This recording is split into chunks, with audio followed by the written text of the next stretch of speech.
Magaling ka, anak. Nakuha na natin lahat mula sa iyong lohang asawa, nabili na ang kotse para sa akin at naibigay na ang bahay sa iyong kapatid. Ngayong araw din, mag-file ka na annulment at palitan natin ang mga kandado ng bahay niya. Tanga siya, hindi siya maghahabla. Masayang sinabing ang biyenan sa kanyang anak. Ngunit ng gabing iyon, nang dumating ang biyenan kasama ang isang locksmith sa bahay ni Marisol, napahiyaw siya sa nakita. Nagising si Marisol Reyes sa dahilang masyadong tahimik ang buong apartment, hindi karaniwang katahimikan para sa isang linggo eng umaga. Nakahiga siya, nakatingin sa kisame, nakikinig sa kawalan ng ingay. Wala si Ramon sa tabi niya.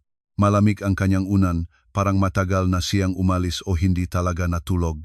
Lumingon siya, tiningnan ang orasan sa bedside table. 8:08 ng umaga. Dati ay hindi siya ganito kaaga umaalis sa mga katapusan ng linggo.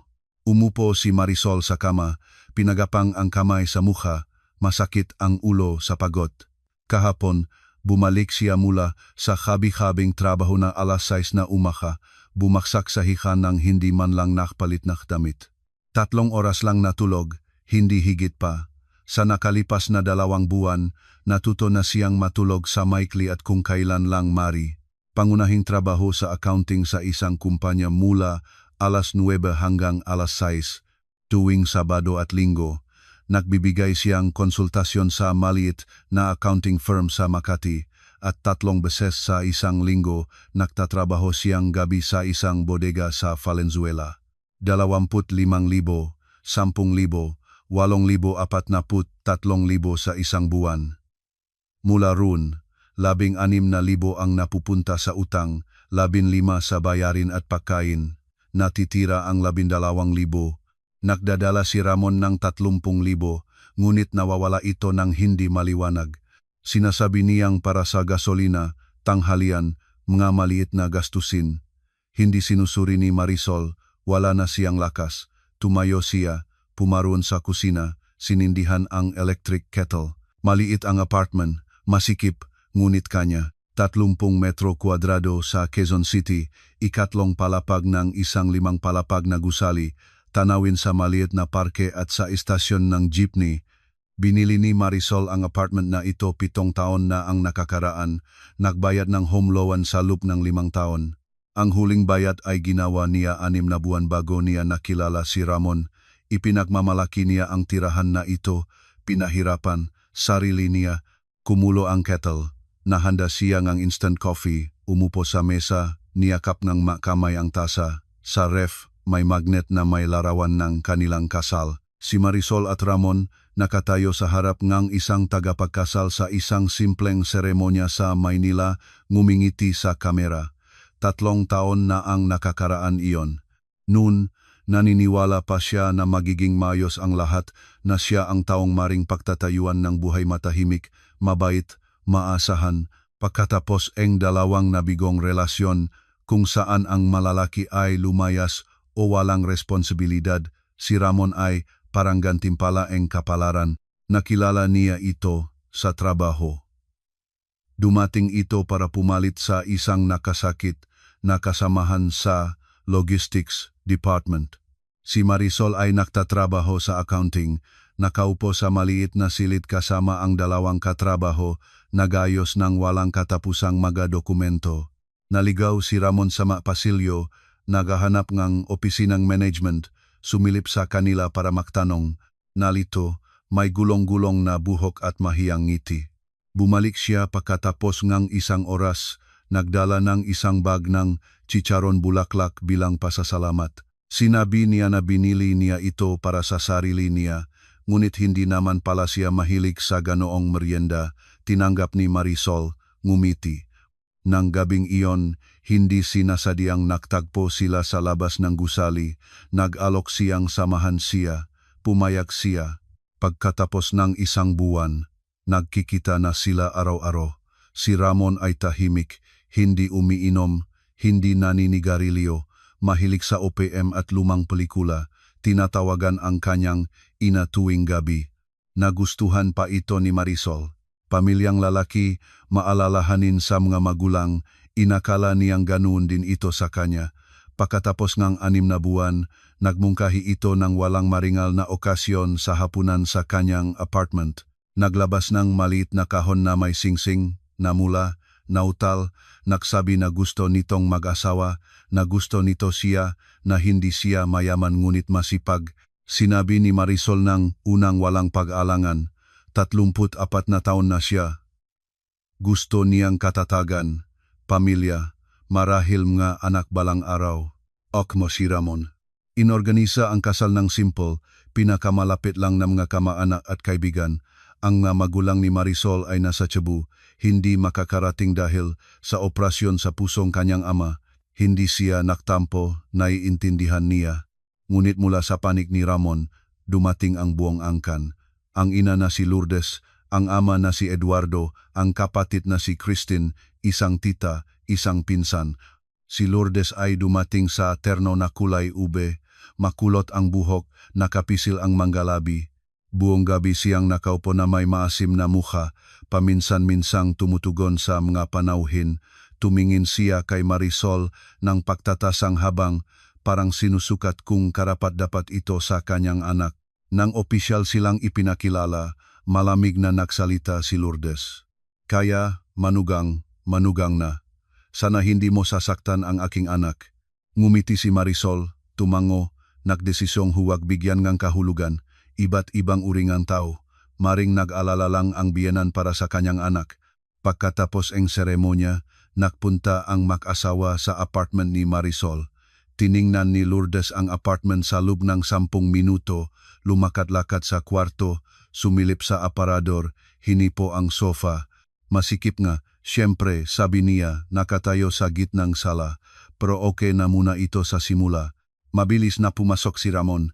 Gusto ko ito, nanay, komportable dito. Nakibit balikat si Lourdes, pumunta sa kusina, binuksan ang ref, sinilip ang matchabinet. Kulang ang pinggan at ang mga palayo parang laruan lang. Sige, dadalhin ko yung luma ko, mayroon akong set na hindi na ginagamit. Nakatayo si Marisol sa pintuan. Hindi siya alam kung paano sumagot, parang gusto nitong tumulong ang biyenan, ngunit may kababaan ang tono, na parang hindi kaya ni Marisol pamahalaan ang sariling tahanan. Salamat po, Lourdes, pero mayroon na po akong lahat ng kailangan ko, mahinahon niyang sinabi. Sapat na po sa akin. Engumizi si Lourdes. O siya, baka makbaho isip mo paknak sama na kayo. Nang gabi, nang umalis na ang mga panauhin, tinanong ni Marisol si Ramon kung bakit ganon ang kanyang ina. Nagkibit balikat ito. Niyakap siya, nag-aalala lang siya, isa lang akong anak na lalaki, naiintindihan mo, masasanay din siya, makikita mo. Gusto ni Marisol maniwala, yumukap sa kanya, isinara ang mga mata. Nang gabing iyon, maligaya sila, mahiga ng makayakap, gumawa ng mga plano. Nagsalita si Ramon na maghahanap ng mas magandang trabaho na mas mataas ang sahod, na magbabakasyon sila sa Palawan sa tag-araw, na pagkatapos ng 1 o 2 taon ay maring mag-isip ng anak. Nakikinig siya, tumutango, isinasalarawan ang kinabukasan, maliwanag at malinaw ang hitsura nito. Ang unang ilang buwan ay lumipas ng matahimik.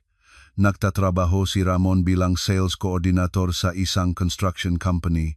Ang sahod ay counting mas mataas kaysa dati, 30,000. Nagpatuloy si Marisol sa accounting, kumikita ang 25,000, makasama ay 55,000. Para sa dalawa, nang walang anak, sapat na ito. Mga bayarin, pagkain, maliit na gastusin.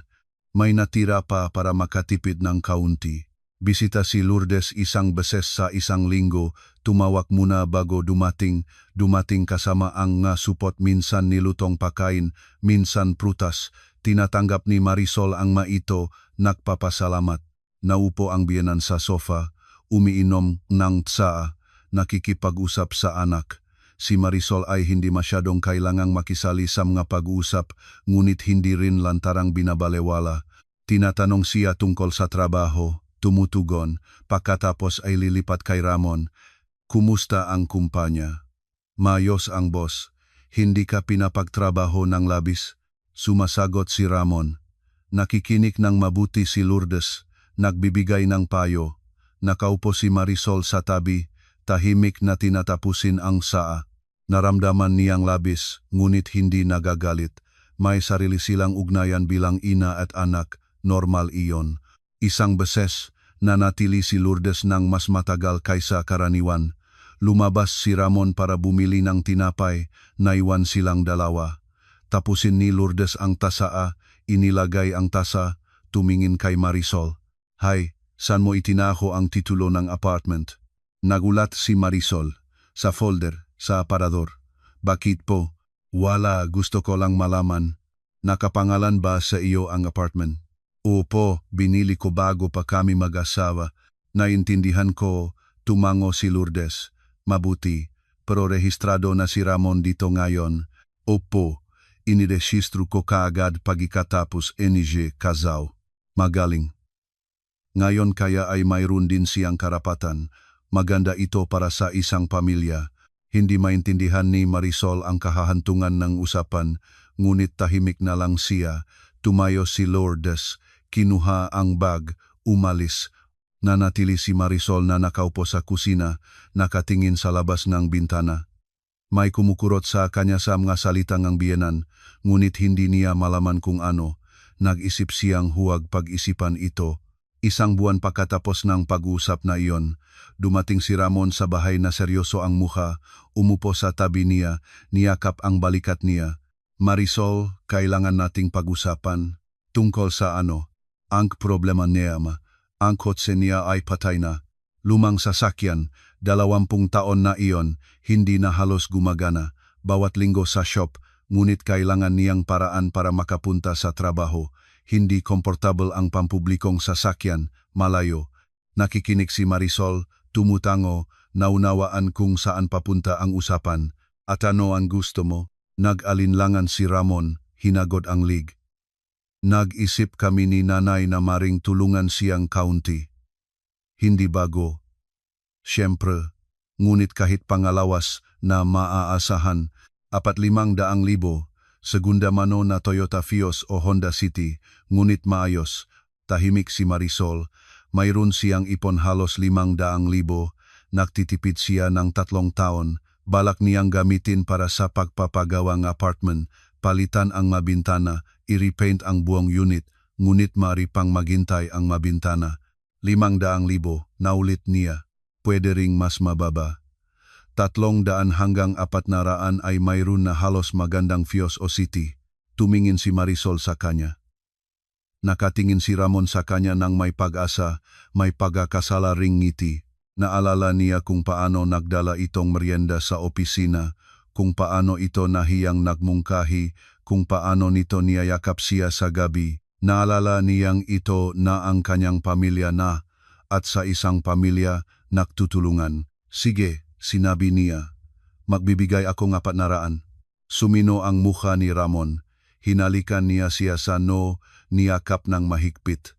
Salamat, mahal, ikaw ang pinakamabuti. Ibabalik namin ito, pangako, pagkuhang bonus ko o makahanap ng dagdag na trabaho. Tumango siya, yumakap sa kanya, naniniwala. Bakit hindi maniwala?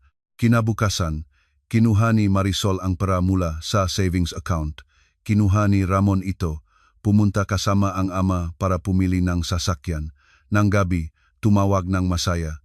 Nakahanap sila ng Honda City na taong 2015, pag-ari ng isang matandang propesor, mababang mileage, sa magandang kondisyon. Masaya ang tatay. Napakaraming salamat. Dumating si Lourdes pagkatapos ng 2 araw, nagdalang bibingka, umupo sa kusina, nagsilbing ang tsaa. Marisol, salamat sa tulong. Si Eduardo ay nagpapasalamat, makakapagtrabaho na siya ng maayos. Walang anuman po, sumagot si Marisol. Pamilya naman tayo. Pamilya, tumango ang biyenan. Ngayon kaya ay isa na kang bahagi namin, dapat tumulong. Ito ang tamang paraan, hindi tulad ng ibang manugang na inuna lang ang sarili. Tahimik na kinain ni Marisol ang bibingka. Sa mga salita ni Lourdes ay may pagpuri, ngunit may hindi komportableng bagay. Parang pumasa si Marisol sa isang eksaminasyon, ngunit hindi nang may mataas na marka. Hindi naibalik ang pera ni pagkatapos ng isang buwan, ni pagkatapos ng dalawa. Nakdahilan si Ramon ng mapagkaantala ng sahod, hindi inaasahang gastusin, hindi insistente si Marisol. Maring maghintay ang magabintana ng isa pang taon, hindi mahalaga. Nahanap siya ng pangalawang trabaho. Tuwing Sabado at Linggo, nagkokonsulta siya sa maliit na accounting firm, tumutulong sa mga negosyante sa pag-file ng bill returns. Maliit lang ang bayad, 10,000 sa isang buwan, ngunit hindi kalabisan. Pinuri siya ni Ramon, "Matalino ka, lagi kang naktatrabaho, naghahanap din akong dagdag na kita." Tumango si Marisol, ngumiti. Tuwing habi, bumabagsak siya ng pakot, ngunit hindi nagrereklamo. Pansamantala lang ito, sinasabi niya sa sarili. Mababayaran ang utang, magiging maayos ang lahat. Lumipas pa ang 6 na buwan. Pumasok sa gawi ang buhay. Trabaho, bahay. Nagsimulang umuwi ng matagal si Ramon, nagsasabing may mabigat na proyekto, inaasahan ng management. Naniniwala si Marisol, hindi nagtatanong, bakit pa? Asawa niya ito, pamilya. Patuloy na bumibisita si Lourdes, ngunit mas madalas na ngayon, dumadating minsan kasama ang nilutong pagkain, minsan ay wala, para lang tingnan kung kumusta. Tinatanggap siya ni Marisol, naghahanda ng tsaa, nakikinig sa mga kwento tungkol sa mga kapitbahay, sa mga presyo sa palengke, sa kalusugan ng biyanan. Minsan nagtatanong si Lourdes ng kakaibang matanong. Ilang taon ka na rito sa apartment na ito? 7 taon po. At nag-isa ka ba lahat ng panahon na iyon? Upo, bago dumating si Ramon. Siege. Kaya pala sanay ka sa pagiging independent, tumango si Lourdes. Maganda iyon. Ang mga matatatag na babae ay malakas. Hindi naintindihan ni Marisol ang kahulugan ng pag-usap na ito, ngunit hindi pinag-isipan. Kakaiba ang biyenan, ngunit hindi masama. Ganun ang akala niya. Isang gabing dumating si Ramon na seryoso ang mukha, umupo sa tapat niya, kinuskos ang mapalad. Marisol, may nangyari. Ano iyon? Ang storage room ng ama sa probinsya ay gumuho. Luma na iyon, ginawa pang lolo, babat na babat. Gumuho na ang kisame, wala ng lugar para ilagay ang mga kasangkapan. Para sa ani, tahimik si Marisol, naramdaman ang lamig sa loob. Magkano? Nag-alinlangan si Ramon. Ang mga materyales, ang trabaho, 200, baka kaunti pa, 200,000. Halos hindi masambit ni Marisol. Oh, pwede ba kaming kumuhang maliit na personal loan, 1 o 2 taon lang? Tutulong kaming bayaran, Toto. Matagal na tumingin si Marisol kay Ramon. Sa isip niya, lumitaw ang isipan, tumanggi, sabihin na sapat na ang nga magulang niya ay kailangan nilang solusyonin ang sarili nilang problema. Ngunit naalala ang masalitang ang biyanan, "Isa ka na sa amin, kailangan mong tumulong." Naalala kung paano hinalikan ni Ramon ang kanyang noo, kung paano nangako na ibabalik. "Sige," mahinahon niyang sinabi, "kukuha akong loan." Huminga ng maluwag si Ramon, niyakap siya. "Salamat Marisol. Ikaw talaga ang pinakamagandang tao sa mundo." Kinabukasan, pumunta siya sa bangko, nag-apply ng personal loan ng 200,000 piso sa 10% interest taon-taon. Ang buwan ng bayad ay lumabas na halos 12,000.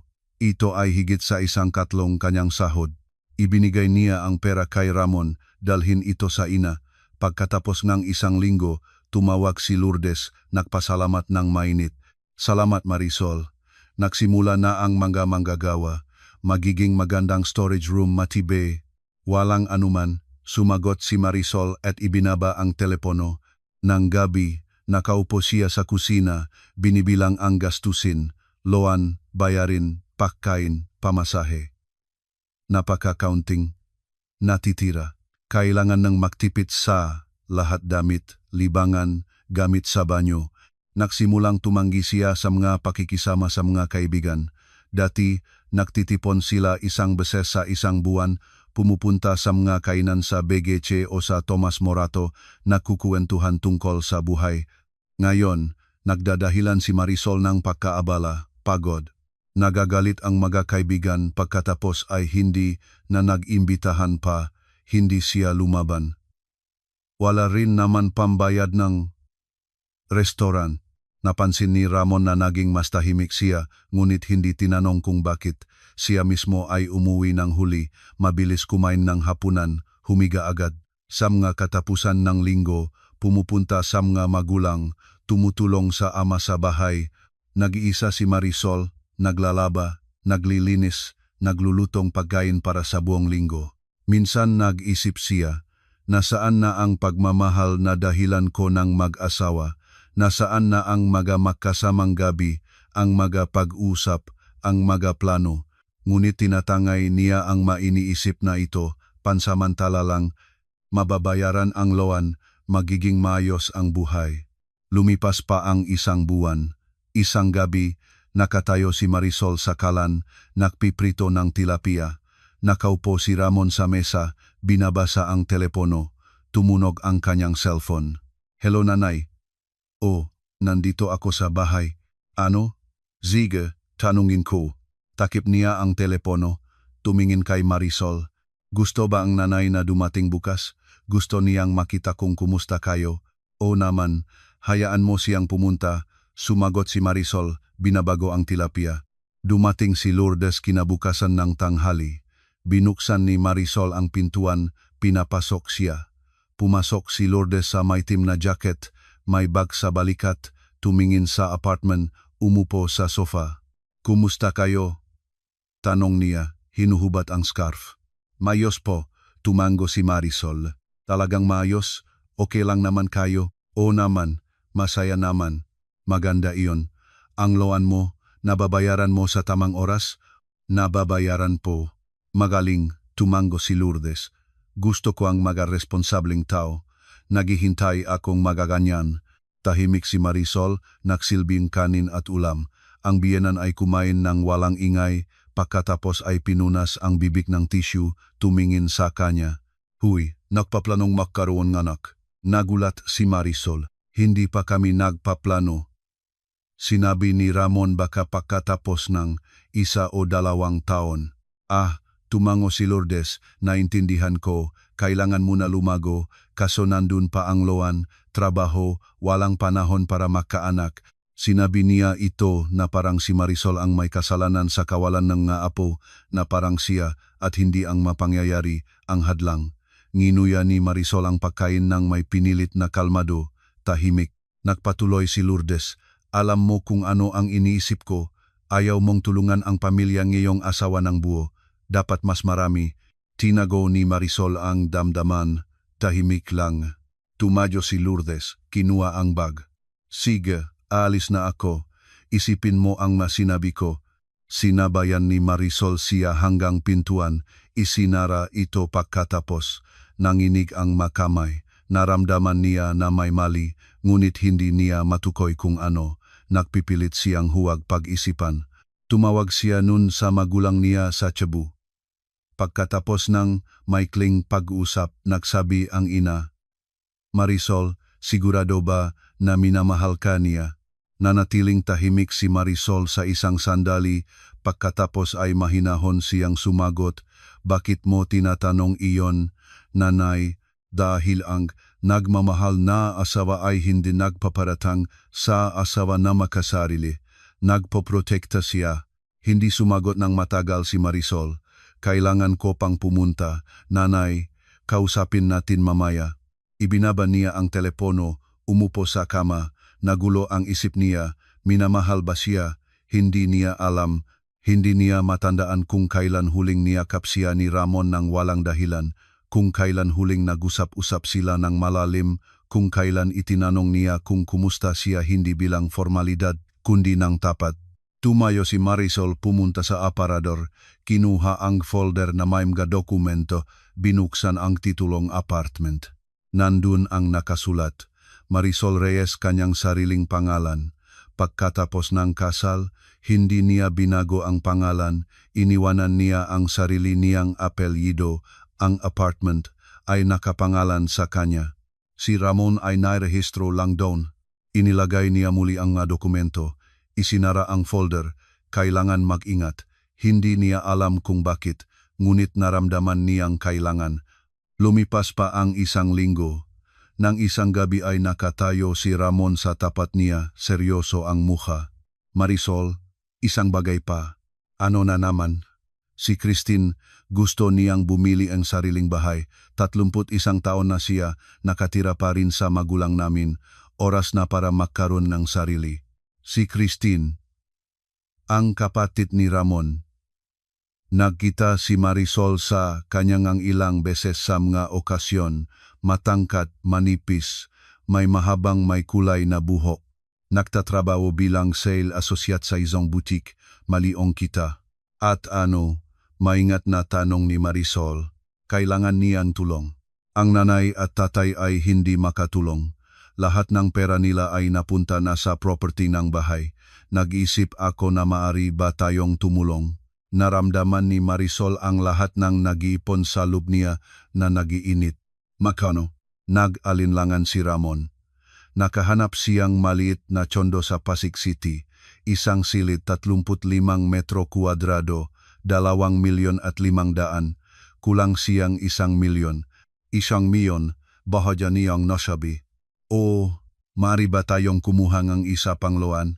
O ikaw? Tumingin si Marisol sa kanya ng matagal. May loan na siya. 1,000,000 pang utang ay nangangahulugang isa pang 35,000 sa isang buwan. Kasama ang kasalukuyang 12,000, iyon ay mahigit sa 40,000, halos ang buong sahod niya. Ramon, hindi ko magagawa, mahinahon ngunit matibay siyang nagsabi, may loan na ako. Hindi ko kaya ang isa pa para sa 1,000,000 piso. Marisol, kapatid ko siya. Tumingin siya sa kanya ng may pagpapahiwati. Wala siyang matirhan. Naintindihan mo ba? Naintindihan ko, ngunit hindi ko kaya. Pasensya na. Tumayo siya. Lumakat-lakat sa sala. Alam mo, sinabi nanay ko na makasarili ka. Hindi ako naniniwala, ngunit ngayon, nakikita ko, nanginig si Marisol na parang tinamaan siya. Ano? O, sinabi niyang maramot ka, na ikinatutuwa mo lang ang sarili mo, pinoprotektahan kita, sinabi ko na mabuti ka, ngunit ganito naman pala. Tumayo si Marisol, lumapit sa kanya. Ramon, 1,300,000 ang ibinigay ko sa inyong pamilya sa nakalipas na 1 taon. Nagtatrabaho ako sa 2 hanggang 3 trabaho, nagbabayad akong loan para sa inyong storage room. Wala akong ginagastos sa sarili ko. Paano mo masasabing maramot ako? Humihit siya sa ibang direksyon. Pamilya ito, sa pamilya nagtutulungan. Ngunit walang katapusan ito, mahinahon niyang sinabi si Marisol. Kotse muna. Pagkatapos storage room. Ngayon tsondo. Ano pa ang susunod? Wala nang iba, isipin mo, malamig siyang tumingin sa kanya. Si Christine ay naghihintay ng sagot. Lumabas siya sa banyo, nagpalabas ng lakas ang pintuan. Nag-isa si Marisol sa gitnang sala. Umikot ang ulo, maramot, makasarili, pinunit ng mga salitang ito parang kutsilyo. Nang gabing iyon, hindi siya makatulog, nakahiga, nakatingin sa kisame, nag-isip tungkol sa nangyayari sa kanyang buhay. Nagtatrabaho siya ng walang humpay, ibinibigay ang lahat, ngunit tinatawag siyang maramot, nasaan ang katarungan. Kinabukasan, tumawag mismo si Lourdes. Marisol, sinabi ni Ramon na tumanggi kang tumulong kay Christine. Lourdes, hindi ko kaya ang 1,000,000 utang, mayroon na akong loan. Kaya hindi mo gustong tulungan ang kapatid ng asawa mo. Malamig ang tinig ng biyenan. Naintindihan ko. Nag-isip ako na responsable ka. Nakamali ako. Hindi, ganoon ang sitwasyon. Huwag nang magpaliwanag, naunawaan ko na ang lahat. Ibinaba ni Lourdes ang telepono. Nakaupo si Marisol sa kusina, humawak ng malakas sa telepono. Dumadaloy ang luha sa pisngi, naramdaman niyang nasa sulok siya, anuman ang gawin niya, mali pa rin. Nang gabi ay dumating si Ramon ng huli, humiga ng hindi nagsalita. Nahiga si Marisol sa tabi, hindi gumagala. Malayo ang layo nila sa isa't isa. Pagkatapos ng 3 araw, inanunsyo ni Ramon na kumuha siyang sariling loan ng 500,000. Ang natirang halaga ay hiniram ni Christine sa mga kakilala. Tahimik na si Marisol, natuwa na hindi na siya pinigilan ng problema. Ngunit pagkatapos ng 1 linggo, nangyari ang pangalawang hindi inaasahan. Isang gabi sa Biyernes, tumawag ang ina ni Marisol. Marisol, kumusta ka? Mayos naman, nanay. Sigurado, parang gipagodi ang boses mo. Hindi gustong magreklamo ni Marisol, ngunit hindi siya nakapigil. Inilabas niya ang lahat ang manggaloan, ang pagtatrabaho hanggang sa pagod, kung paano tinatawag siya ni Ramon at ng kanyang ina na maramot. Tahimik na nakikinig ang ina, pagkatapos ay mahinahon siyang nagsabi, Marisol, sigurado ka ba na minamahal ka niya? Nanatiling walang kibong si Marisol. Bakit mo tinatanong iyon? Dahil ang nagmamahal na asawa ay hindi pinapagtrabaho ang asawa sa 3 trabaho para busugin ang kanyang pamilya. Ang nagmamahal na asawa ay nagpoprotekta, hindi nagtatawag ng makasarili. Tahimik si Marisol. Tama ang ina, ngunit ang pagtanggap nito ay nangangahulugang pagtanggap na ang lahat ng pinaniwalaan niya sa 3 taon ay kasinungalingan. Nanay, kailangan ko pang pumunta, kausapin natin ulit. Ibinaba niya ang telepono, umupo sa kama. Nagulo ang ulo niya. Tumayo siya, pumunta sa aparador, kinuha ang folder ng mga dokumento, binuksan ang titulo ng apartment, ang kanyang pangalan, ang apartment ay kanya. Si Ramon ay nairehistro lang, isinara niya muli ang folder, inilagay ang muli, kailangan ng mag-ingat. Hindi niya alam kung bakit. Ngunit malinaw ang pakiramdam. Lumipas pa ang 1 linggo. Nag-ugali si Ramon ng malamig, halos hindi nagsasalita, umuwi ng huli, umalis ng maaga, minsan ay hindi na natutulog sa bahay. Sinasabi niyang nagtatrabaho sa gabi kasama ang mga kasamahan, kailangan ng proyekto. Isang gabi, narinig ni Marisol ang pag-usap sa pagitan ni Ramon at ng ina nito sa telepono habang naghahanda siya ng pagkain sa kusina. O nanay, nandito ako, mayos naman lahat, ilang araw na lang, para sa ano? Nag-alala si Marisol, ngunit hindi nagtatanong, takot siyang masira ang napakapayapang balanse ng kanilang pagsasama. Lumipas pa ang 2 linggo. Sa isang Sabadong umaga, pumunta si Marisol sa supermarket sa Cubao para bumili ng pagkain para sa buong linggo. Nakatayo siya sa pila sa checkout counter nang marinig ang pamilyar na boses. Lumingon siya. Si Ramon. Nakatayo ito malapit sa refrigerated section, kausap sa telepono. Hindi siya nakita ni Marisol. Nakatayo siya nang walang gumagala. "Oh nanay, naiintindihan ko," nagsasalita ito. "Konting pasensya pa, nasa hook na siya, wala na siyang magagawa. Nagtatrabaho, nagbabayad, tahimik." Perpekto. Naramdaman ni Marisol ang malamig na alon na bumabalot sa kanya. "Nasa hook?" "Hindi, nanay, hindi ko babaguhin ang isip." Nagpatuloy si Ramon. "Napag-usapan na natin ito. Si Christine ay halos nakabili ng tsondo. Nakuha ninyo ang kotse, nakuha ang storage room, natitirang." Nanatili siyang tahimik, nakikinig. Alam ko, ang apartment ang pangunahin. Gagawin natin iyon. Sinabi mo na may kilala kang locksmith. Magaling iyon." Nahulo ang pesket ni Marisol pati ang makapakain. Bumaksak ang maito sa sahig. Tumapon ang isang bote na toyo, sumabog. Lumingon si Ramon, nakita siya, namutla ang mukha nito. "Tatawagan kita." Mabilis niyang sinabi sa telepono at ibinaba. Nakatayo silang dalawa, nagtitig sa isa't isa. Paligid sa kanila, lumingon ang matao, tumingin sama na bigla ang pagkain at sa kanila. Marisol nagsimula ito. Itinaas niya ang kamay, pinigilan ito. Huwag na. Lumiko siya at lumakad patungo sa labas. Nanghihina ang mga binti, ngunit naglalakad siya. Lumabas siya sa labas. Ang malamig na hangin ng Nobyembre ay tumama sa mukha niya. huminto, sumiil sa pader, mahirap huminga, kaya pala ganun. Kaya pala lahat na ito ay teatro mula sa simula. Ang merienda sa opisina, ang mahiyang pagmumungkahi, ang masalita ng pagmamahal, lahat ay kasinungalingan. Ginamit nila siya ng sistematiko, maingat, kinuha ang pera at ngayon ay gusto na nilang kunin ang apartment. Kinuha ni Marisol ang telepono, nanginig ang magadaliri habang dinadial ang numero ngina niya sa Cebu. Nanay, kailangan kong tulong.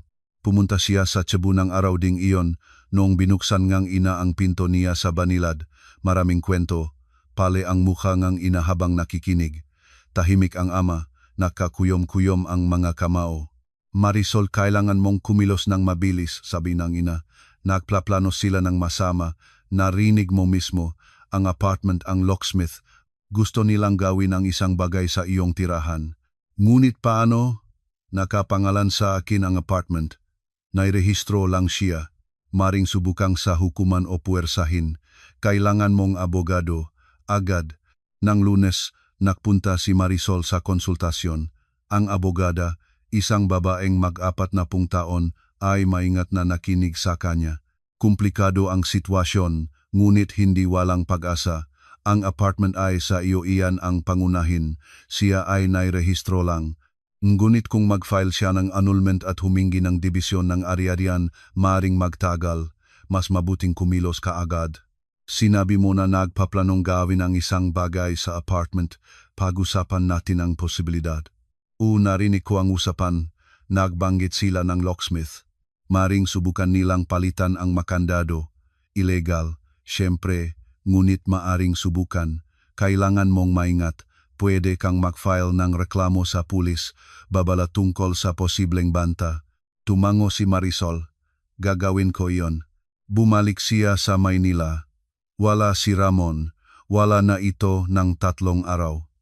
Hindi natutulog sa bahay. Hindi tumatawag. Nagmamatiyag si Marisol ng apartment. Nag-isip. Kailangan kumilos ng mabilis. Nang gabi ay tumawag si Lourdes. Marisol, kailangan kong makausap ka. Pupunta ako bukas.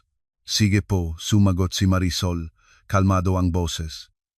Nakukulo sa loob, ang gunit nananatili. Kinabukasan, dumating ang biyanan ng tanghali. Binuksan ni Marisol ang pintuan, pinapasok siya. Pumasok si Lourdes sa maitim na diaket, inalis ang sapatos sa pintuan tulad ng tradisyon, pumunta sa sala, umupo, tumingin kay Marisol. Sinabi ni Ramon na nagbangayan kayo. Hindi lang tungkol kay Christine. Opo, Marisol, hindi mo naintindihan. Ang pamilya ang pinakamahalagang bagay. Dapat tayong magtulungan. Nag-asawa ka kay Ramon, naging bahagi na ang aming pamilya. Sa aming pamilya, ganun ang ginagawa namin, nagtutulong. Nakatulong na po ako, mahinahon niyang sinabi si Marisol. Ibinigay ko ang 400, kumuhang loan ng 200, nagtatrabaho sa 3 trabaho, at iyon ay tama. Tumango ang biyenan. Ngunit hindi sapat. Si Christine ay kailangan ng mas malaking tulong. Dapat kumuha ka sana ng isa pang loan, ngunit tumanggi ka. Nagpapakita itong lahat. Tumingin si Marisol sa kanya ng matagal. Ang mga salitang ito ay hindi na nasasaktan. Naintindihan na niya ang lahat. Naintindihan na ang buong laro. Ano ang iniisip mo? Patuloy ng biyenan. Umuusad sa harap. Hindi ka karapat-dapat sa aking anak. Nararapat siya ng mas mabuti. Isang babaeng naiintindihan ang ibig sabihin pamilya na hindi maramot. Ano po ang inyong mungkahi? Tahimik na tanong ni Marisol. Ngumisi si Lourdes. Wala, sinasabi ko lang kung ano ang totoo. Si Ramon ang magdedesisyon ng gagawin niya. Tumayo siya, kinuha ang bag. Alis na ako, pag-isipan ang aking sinabi. Sinabayan ni Marisol siya hanggang pintuan, isinara ito pagkatapos. Nanatiling nakatayo sa pintuan, nanginig ang makamay, ngunit hindi sa takot kundi sa galit. Naintindihan na niya lahat. Balak nilang palayasin siya, kunin ang apartment na pinahirapan niya. Iniisip nilang tanga siya, susuko, ngunit nakakamali sila. Nang gabi ay dumating si Ramon, pumasok ng hindi nagbabati, pumunta sa sala, itinulog ang bag sa sofa. Marisol, kailangan nating pag-usapan. Nakinig na po ako. Lumingon ito sa kanya. Malamig ang mukha, parang dayuhan. Gusto kong mag-annulment. Naramdaman ni Marisol na may nahulog sa loop niya. Kahit hinihintay niya ang masalitang ito, tinamaan pa rin ito. Bakit? Dahil hindi tayo bagay sa isa't isa. Hindi mo naiintindihan ang ibig sabihin ng pamilya. Inuuna mo lang ang sarili mo. 3 taon akong nagtatrabaho para sa inyong pamilya. Mahinahon niyang sinabi si Marisol. Ibinigay ko ang lahat mayroon ako. Tumanggi kang tulungan si Christine. Nagsasabi itong lahat. Inilabas nito mula sa bulsa ang mapapel. Heto ang petition. Bukas ito ika-file ko. Pwede kang pumayak o sa korte. Kinuha ni Marisol ang mga papel. Tumingin. At ang apartment. Ngumisi ito. Nairehistro ako doon. May karapatang manirahan. Hati na tayo. Makikita natin sa hukuman. Kinuha ang bag. Lumakad patungo sa pintuan. Mananatili mo na ako sa mga magulang ko. Kukunin ko ang magagamit mamaya. Tumapon ang pintuan. Nag-iisa si Marisol na may mga papel sa mga kamay. Hindi siya umiyak. Walang laman ang loob niya at malamig. Ngunit sabay may isang bagay na matigas, hindi matitinag. Kinabukasan, pumunta siya muli sa abogada. Inilabas ang lahat ang pag-usap ni Lourdes tungkol sa kahusayan ni Marisol, ang petition ni Ramon para sa annulment. Magaling tumango ang abogada. Ang annulment ay hindi problema. Ang ari-arian ay hindi pinagsama, ang apartment ay iyo. Maari siyang humiling ng dibisyon, ngunit wala siyang makukuha. Gayunpaman, sinabi mo na nagpaplanong gawin ang isang bagay sa apartment. Kailangan kang handa, sumulat ng reklamo sa pulis. Balaan sila tungkol sa posibleng illegal na aksyon. Sumulat si Marisol ng reklamo, dinala sa police station sa Quezon City. Tinanggap ng duty officer, binasa, tumingin sa kanya. Itatala namin ito, kung may mangyari, tumawag ka agad. Lumabas siya sa labas. Disyembre na, malamig na ang hangin. Naglalakad si Marisol, nag-isip tungkol sa susunod na gagawin annulment, hukuman, marahil mga iskandalo, ngunit hindi siya bababalik. Nang gabi, tumawag ang ina. Kumusta, Marisol? Nag-file siya ng petition para sa annulment. Nanatiling tahimik ang ina. Pagkatapos, ay mahinahon siyang nagsalita. Marahil, mabuti naman iyon. Pumayag si Marisol, mabuti na. Ibinaba niya ang telepono, humiga sa sofa, isinara ang nga mata, napagod. Ngunit naghihintay ang mga pagsubok at kailangan niyang handang harapin ang mga ito. Sa ibang sulok ng lungsod, nakaupo si Lourdes sa kanilang kusina kasama ang anak at ang anak na babae, gumagawa ng mga plano. Mga huling plano para makuha ang apartment ni Marisol para siguraduhing hindi siya makakaiwas. Tiwala silang mananalunan, tiwala na mahina si Marisol, mapagbigay na hindi lalaban, ngunit nagkakamali sila at malalaman nila iyon ng mabilis. Lumipas ang 1 linggo, naghihintay si Marisol, nagtatrabaho, umuwi sa bahay, naghihintay. Hindi niya alam kung kailan sila susugurtsay, ngunit naramdaman niyang malapit na at handa siya. Hindi matagal na naghintay si Marisol. 2 araw pagkatapos ng pag-file ni Ramon ng petition para sa annulment, naghira siya ng sariling abogada. Isang babae sa katanghaliang gulang na may pagod na mga mata ngunit matatag na tingin.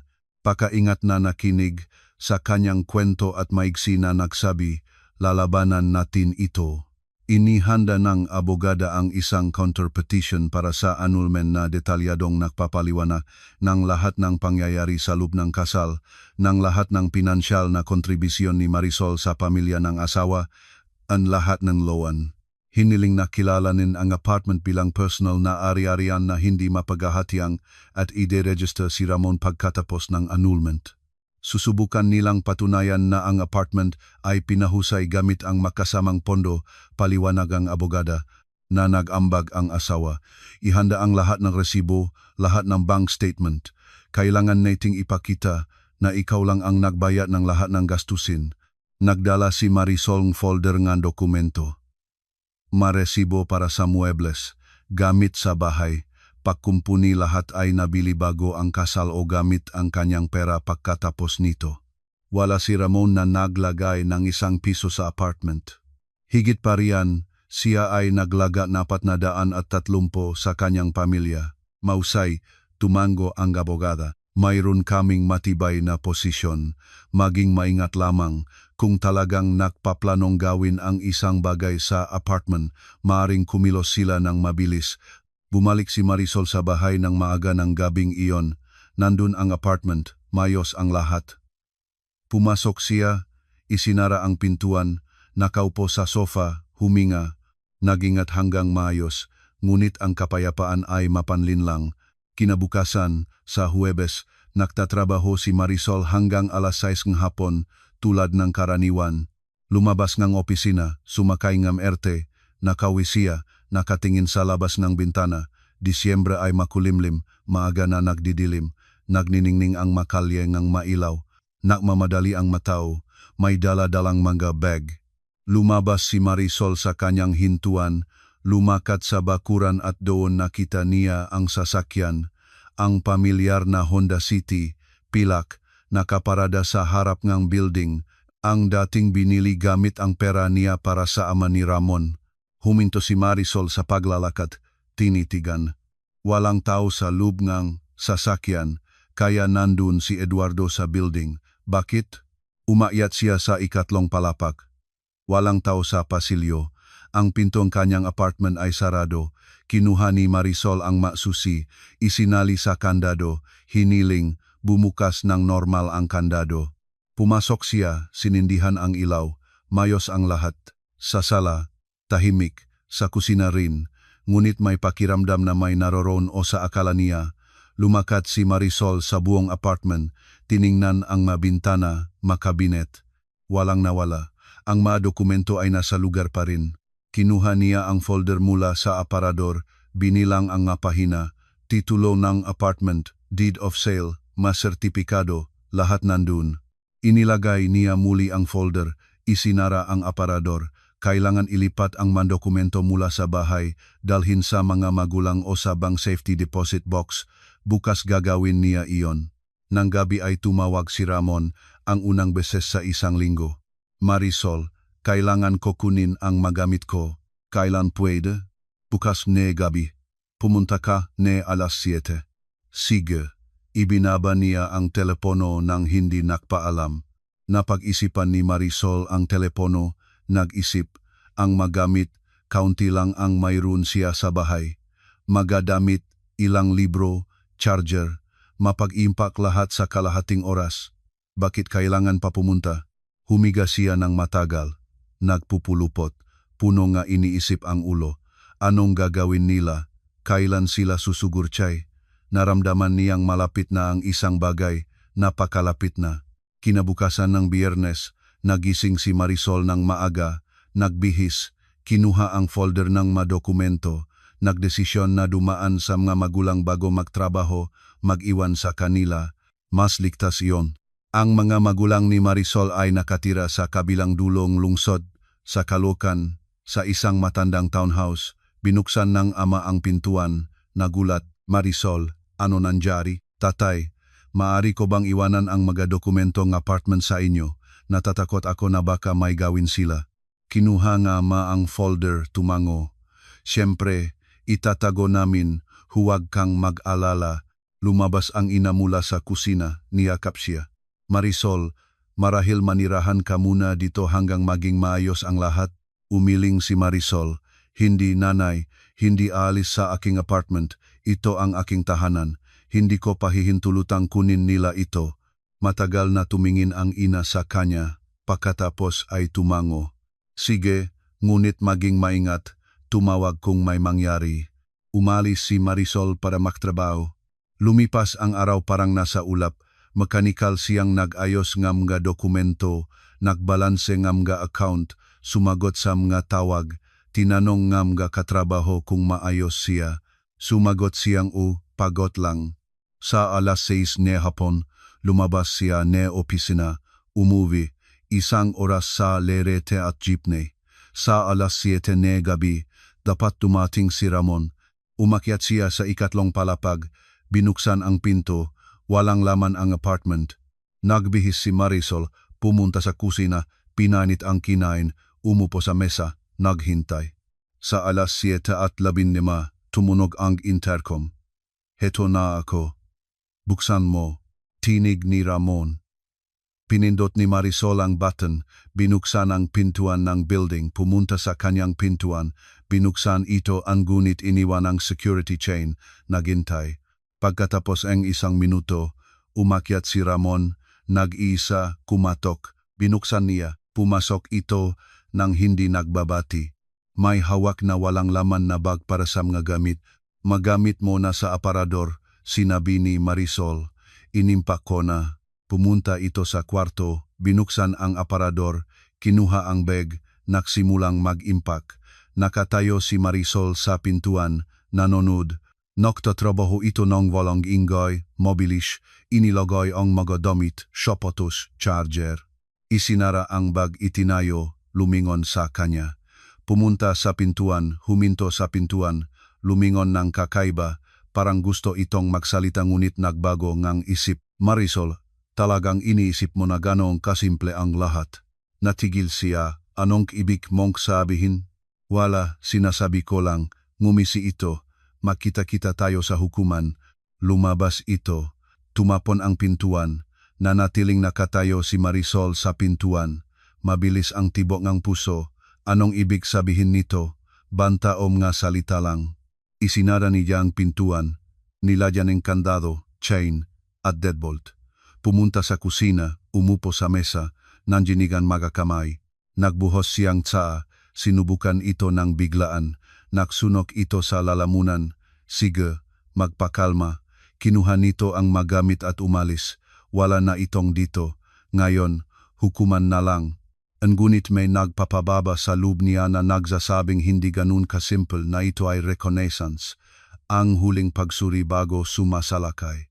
Lumipas pa ang 1 araw. Sabado. Hindi pumunta si Marisol sa pangalawang trabaho, humingi ngang pahintulot, sinabi hindi siya mayos. Nanatili sa bahay, naglinis, nagluto, nakatingin sa bintana, naghintay. Hindi niya alam kung anong hinihintay, ngunit naghihintay siya. Nang gabi, tumawag ang ina. Marisol, paano ka? Hindi ka ba pupunta sa amin ngayong katapusan ng linggo? Hindi. Nanay, nandito ako sa bahay. Maayos naman. Sige, alahan ang sarili. Itinataho namin ang mga dokumento mo sa safe. Walang makikita. Salamat nanay. Ibinaba niya ang telepono, humiga sa sofa, sinindihan ang telebisyon. May pelikulang tumatakbo, hindi niya pinanot, basta may ingay lang. Nag-isip maribang lumipas ng mayos ang lahat, maring matatapos lang ang annulment. Siya ay lalabas, magiging mayos ang lahat. Ngunit hindi, may nagpapababa sa loob na nagsasabing hindi magiging ganun. Nagsimula siyang makinig sa gabi, gumising sa kalagitnaan ng tulog. Minsan wala si Ramon sa tabi niya, bumabangon siya, susuriin. Hindi naroon ang kanyang sapatos sa pintuan, hindi nakabitin ang jacket sa hanga, kaya hindi siya natulog. Linggo, nagising si Marisol ng matagal. Natulog ng maayos sa kauna-unahang pagkakataon sa matagal na panahon. Umupo sa kusina, uminom ng kape. Sa labas ng bintana, nagbubuhos ang niyebe, ang unang niyebe ng taon. Malalaking butil ang pababa ng dahan-dahan, tinatakpan ang lupa ng puting kumot, maganda, mapayapa. Nakaupo siya sa may bintana hanggang tanghali, nakatingin sa niyebe, pagkatapos ay tumayo, nagbihis, nagdesisyong lumabas para maglakad. Matagal na hindi siya sa labas ng walang dahilan, marahil makalalasing ng hangin, makapagpapawi. Bumaba siya, lumabas sa bakuran, makapal na ang niyebe sa lupa, lumantay sa ilalim ng yapa, walang tao sa playground, naalon ang mata maraw sa hangin. Lumakat si Marisol sa paligid ng building, humingan malamig na hangin, hindi naging mas magaan, hindi umalis ang pag-aalala. Bumalik siya sa bahay pagkatapos ng kalahating oras, umakyat sa ikatlong palapag, maayos ang lahat. Umupo sa sofa, kinuha ang telepono, walang tawag, walang mensahe, katahimikan. Nang gabi sa 9:00 tumunog ang telepono, hindi kilalang numero, kinuha niya ang telepono ng may pag-iingat. Hello? Marisol Reyes, lalaking boses, hindi pamilyar, mababa. Sino ito? Walang pakialam, gusto kita bigyan ng babala. Lumipat ka na sa apartment bago pa mahuli ang lahat, wala kang lugar doon. Kumabog ang puso niya. Sino kayo? Ano ang gusto ninyo? Ngunit puro humna ang naririnig, ibinaba ng kausap. Ibinaba ni Marisol ang telepono, nanginig ang makamay. Ito ay isang banta direkta, bukas, kaya malapit na, napakalapit na. Tinawagan niya ang duty officer, sinabi ang lahat. Itatala namin at palakasin ang patrol. Ngunit hindi kami makakatayo sa labas ng bahay mo ng buong araw at buong gabi. Maging maingat. Baka umalis ka ng ilang araw. Hindi, matibay na sinabi ni Marisol. Hindi ako alis. Ibinaba niya ang telepono, nakaupo sa sofa, nag-isip, marahil pumunta na sa mga magulang, maghintay doon hanggang lumipas, ngunit hindi. Kung alis siya, kukuha nilang apartment, papalitan kandado, papasok, at ang palayasin sila pagkatapos ay aabutin ng maraming buwan. Hindi siya makakaalis, kailangan niyang ipagtanggol ang sariling tahanan. Tumayo si Marisol, lumakad sa buong apartment. Sinuri ang lahat ng kandado, lahat ng bintana, sarado ang lahat. Bumalik sa sofa, kinuha ang telepono, inilagay sa tabi. Sa lock screen, naka-speed dial ang numero ng duty officer. Mabagal ang panahon, 8:00. 8:30. Sa labas ng bintana, tumitim na. Nagniningning ang mailaw sa bakuran, walang tao sa labas, niebe at katahimikan. Nakaupo si Marisol sa kusina, uminom ng tsaa, nakikinig sa katahimikan. Sa ibang lugar, may pintuan na sumantak, may naglakad sa hagdan, umakyat at bumaba ang elevator. Normal na ingay, ngunit sa bawat isa ay nanginginig siya. 9:00 gabi, tumayo siya, pumunta sa kwarto, humiga sa sofa, nabagbag sa kumot, nag-iisip na kailangan matulog dahil natanggal ang gabi-gabing trabaho, ngunit hindi dumating ang tulog.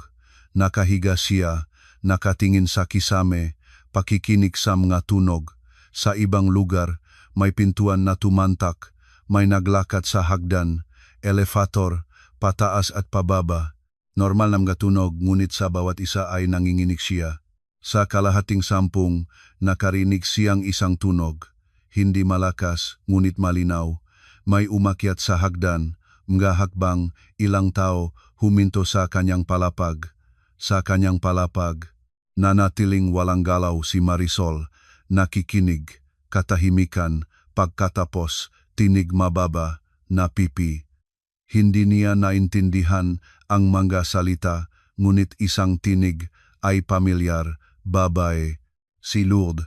Kumabog ang puso niya nang napakalakas. Tahimik na bumangon si Marisol, lumakat sa pintuan, inilagay ang tainga sa pintuan, nakinig. Walang tao dito ng tiyak, tining ang isang lalaki, nasa trabaho siya. Gabi-gabing shift hanggang umaga, hindi babalik. Tiwala, masayang tining ang biyanan. Sige, mabilis. Magkano ang oras? Mga 20 minuto. 2 kandado ang palitan, hindi hihigit. Nag-angat si Marisol mula sa pintuan. Kaya ito, dumating na sila. Ngayon ay gusto nilang palitan ang makandado habang siya ay nasa trabaho at pagkatapos, hinawakan niya ang telepono, pinindot ang button. Ang duty officer ay agad sumagot. Ito si Marisol Reyes, bumubulong siya, nandito na sila sa pintuan ko. Gustong palitan ang makandado, pumunta kayo agad. Address? Sinabi niya. Ang duty officer ay maigsi na nagsabi. Pumunta na kami. Huwag buksan ang pintuan. Inilagay ni Marisol ang telepono, nanginig ang mga kamay. Sa likod na pintuan ay naksimulang lumabas na mga tunog. Metal sa metal naksimula silang magtrabaho. Nakatayo siya sa pintuan. Hindi alam kung anong gagawin na ba ni Kani, tumiga. Ngunit ano ang mapapala? Magpapatuloy pa rin sila. Lumabas, magkaganon, ngunit may ilang tao sila. Nag-iisa siya. Hindi hihintay siyang pulis. Hayaan nilang mahuli sa aktong gawa kasama ang kagamitan. Kasalanan ito. Bumalik si Marisol sa sala, umupo sa sofa, kinuha ang telepono, sinindihan ang recorder, nag-record ng mga tunok mula sa pintuan, nagkikiskis ang metal, may nag-iistorbo sa kandado. 5 minuto lumipas, 10, hindi pa dumarating ang pulis. Nagsimulang mag-alala si Marisol, nasaan sila, bakit gayon katagal? Mula sa likod ng pintuan, nagsimulang malakas ang matinig.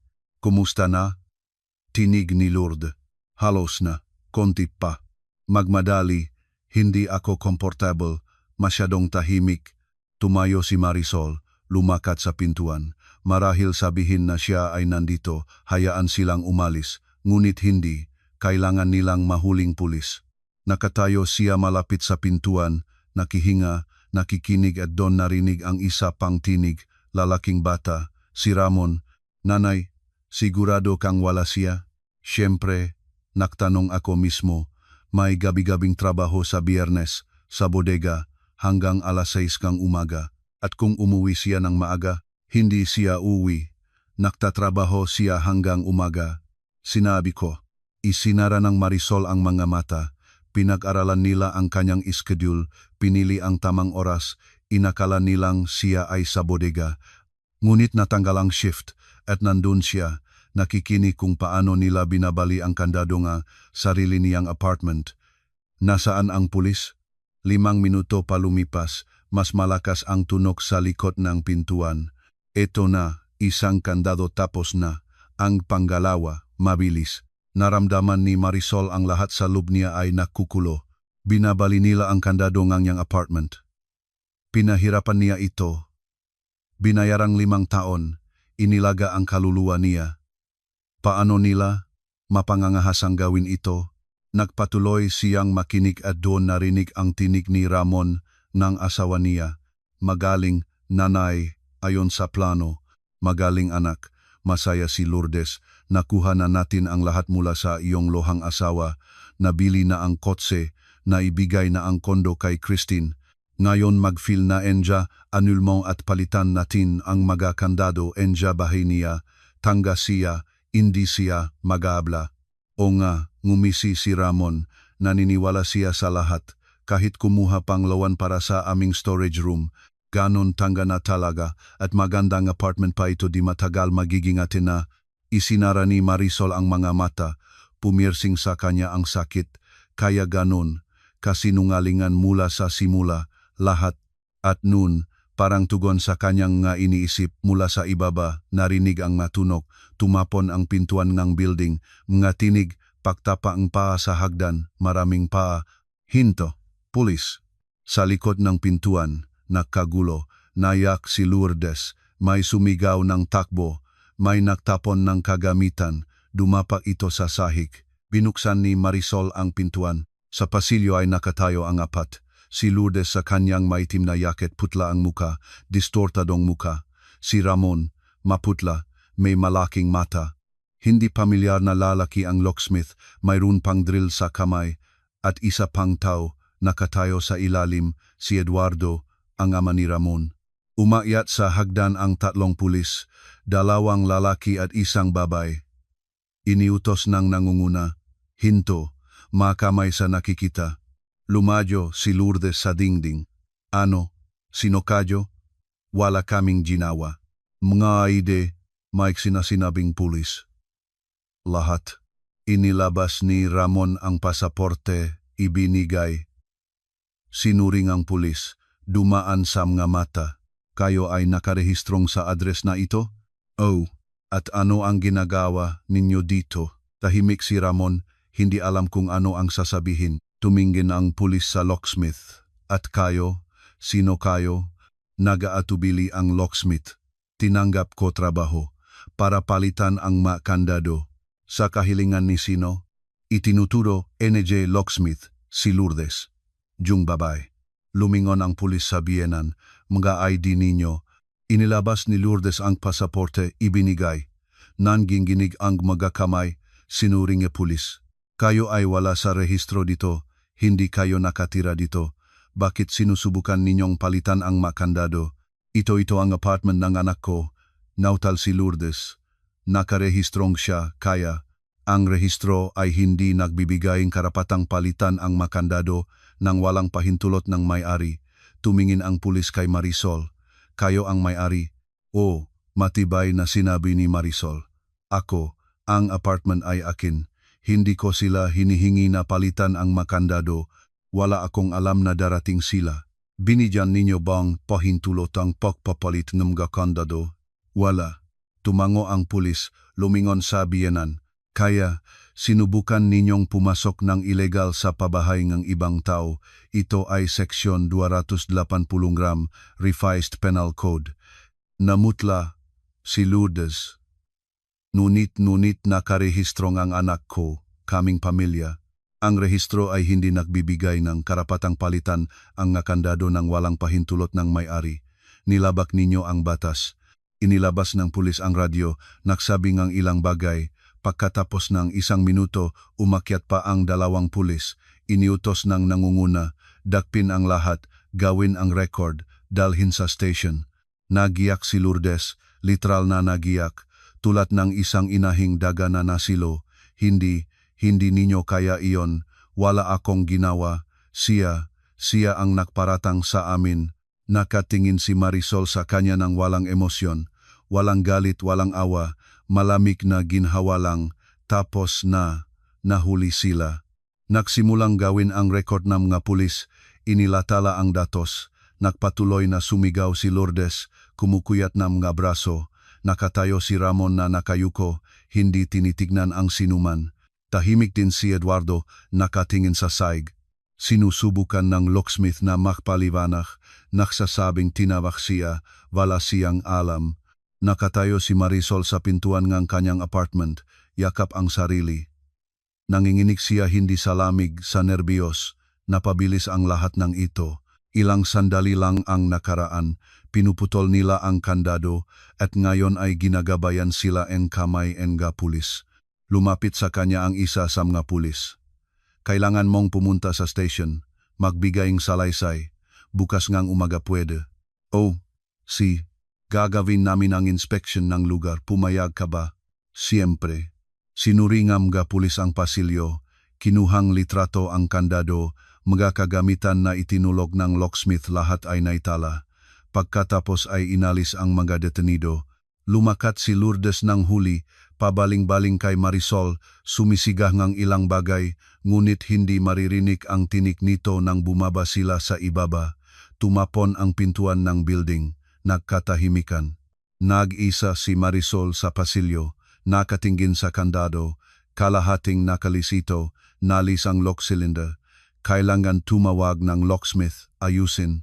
Pumasok siya sa apartment, isinara ang pintuan hanggat kaya. Hindi gumagana ang kandado, ang chain lang ang nagtataglay. Umupo sa sofa. Patuloy na nanginginig ang mga kamay. Kinuha ang telepono, tinawagan ang ina. Nanay, dumating sila. Gusto nilang palitan ang makandado. Dinakip sila ng pulis. Marisol, mahina ang ina. Okay ka ba? Oh, mayos naman. Dinala na sila. Bukas pupunta ako sa station para magbigay ng salaysay. Sus Mariosep, salamat na naiwas ka. Kung hindi ka nandun, alam ko. Ilang sandali silang nag-usap pa. Nagalok dumating ang ina, ngunit tumanggi si Marisol. Sinabi na ayos na siya, humingi sa ama na pumunta bukas ng umaga, tumulong, tumawag ng locksmith. Pagkatapos ng tawag, humiga siya sa sofa, nagbalabal ng kumot, isinara ang mamata. Parang nagbato ang katawan, nagtatambol ang ulo, ngunit walang antok. Sa isip niya ay nagtatalo ang emosyon ginhawa na tapos na lahat, galit sa kanila, pagod at isang kakaibang kawalan. 3 taon ng kasal ay naging katotohanan ng kasinungalingan, lahat ay teatro. Ginamit nila siya, pinanood, pinagtatawanan, ngunit hindi ito lumabas ayon sa gusto nila. Bumangon si Marisol, lumakad sa kusina, nagbuhos ng tubig, ininom ng biglaan, nakaupo sa mesa, sa labas ng bintana, nagbubuhos ang niebe, malapit ng magpasko, bagong taon. Sa harap niya ay puno nga pagsubok annulment, hukuman, maring maeskandalo, ngunit handa na siya. Ang apartment ay kanya, ang buhay ay kanya, at sisimulan niya muli. Bukas nga umaga, pupunta siya sa station, pagkatapos ay bagong buhay. Libre.